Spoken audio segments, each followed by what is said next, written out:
आम्ही निर्माण केलेल्या प्रश्नांची उत्तरं शोधायच्या फंदात पडू नका.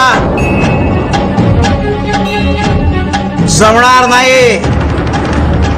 असाल ज्यासारख्या लोकांची श्रवण शक्ती आणि आकलन शक्ती अपुरी पडते ना, म्हणून ओरडावं लागतंय. शिवारी शिवारी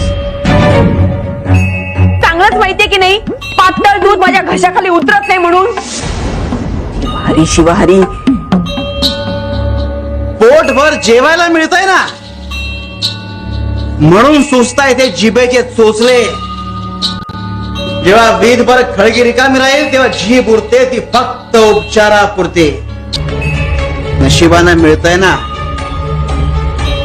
ते कृतज्ञपणे पी.